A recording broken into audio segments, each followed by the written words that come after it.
Hey everybody, I'm Jamie Purviance. I'm here with my friend David Leite, one of the premier food writers in America, multiple James Beard Award winner, author of The New Portuguese Table, and publisher of LeitesCulinaria.com. Yes. One of my favorite sites. I go there all the time for lots of good information because he knows a lot, though surprisingly, there's a little gap in his sort of culinary repertoire. In my brain, I don't really grill very well. I kind of have this little lapse in memory, so. So we're in David's backyard in Connecticut, and I'm going to show him today how to grill steak. Yes, my favorites, ribeyes. Beautiful ribeyes, and they're really just a few very simple techniques. Are you ready? I promise in about 10 minutes you're going to grill like a master. Okay. So the first thing is really, of course, the steak itself. You know, you've got to buy good steaks. Ribeyes are wonderful because they have a lot of marbling, a little extra fat that keeps them juicy. I wonder why I like it so even if you overdo it a bit. These have a good thickness to them, and to me, that's really important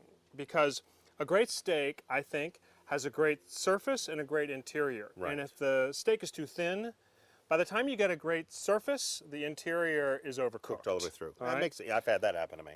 So. Well, good. So that's one problem removed. Okay. Buy a nice thick steak.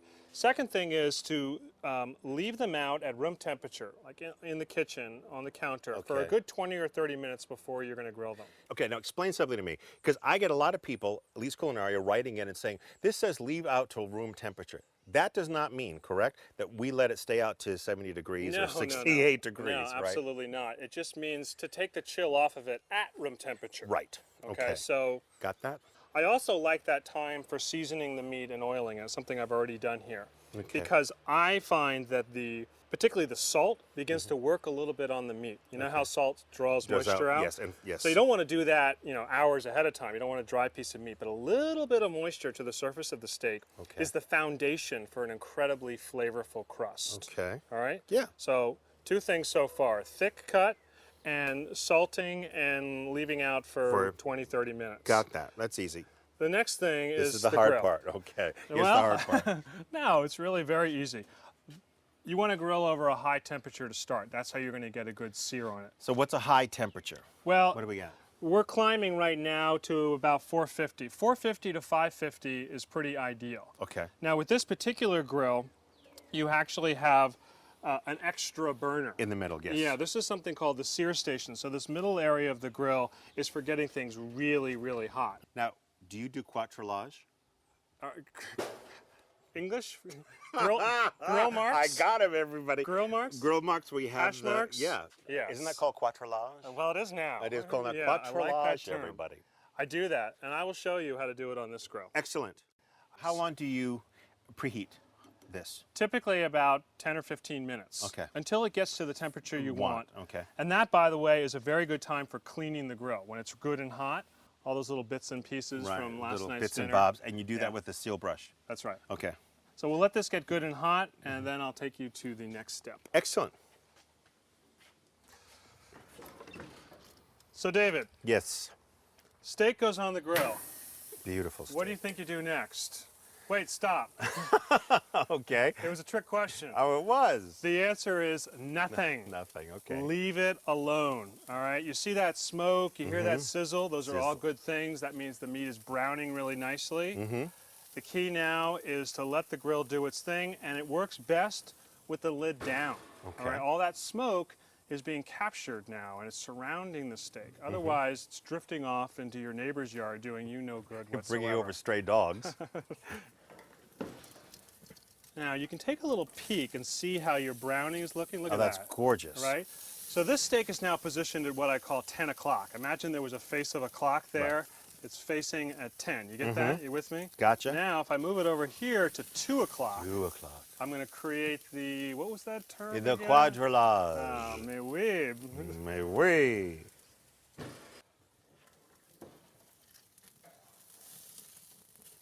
Ah, it's beautiful. Another minute. Okay, David, so we've seared it on both sides now. Looks great, right? Beautiful. If we were to leave it here for another few minutes, Which many people do. which many people do, and they burn it. Yes, they do. Right. That's a good point. So that's why the sear and slide technique is so wonderful, because Sear now and you what? take Sear it, and slide. sear and slide it over. These burners are actually off. Okay. the heat is now gently circulating the entire steak as opposed to residual. blasting it from below. So it really lets the inside of the steak catch up with the outside. So we've got a couple more minutes over indirect heat. Okay. There it is, my friend. And that is a beauty, A my friend. perfectly grilled steak. So I'd say that was pretty easy. What do you think? It was, but you know, there are some things in the points that you said that I think some people don't remember. So go over them again for me. Okay. There's the, Well, as the meat itself, we want a thick steak. yes. So that we can get a nice sear on the outside and leave the inside juicy. Okay. We want to leave it out for a good 15, 20 minutes. Take a chill off of it so it cooks a little bit faster. And the salt it during that time so we get a little bit of moisture on the surface. We want to sear it over very high heat to get that crust.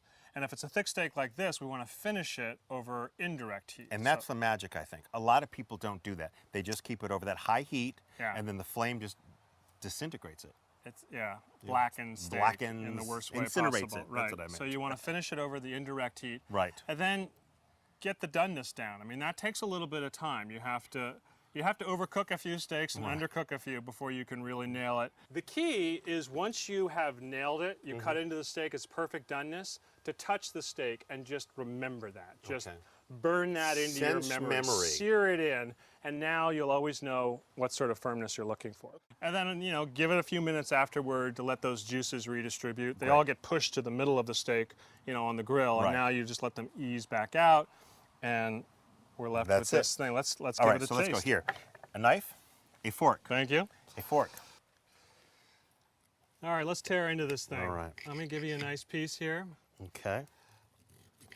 Excellent. Oh, that's a pretty big one. Can you handle that? Of course I can, please. You seen my size lately?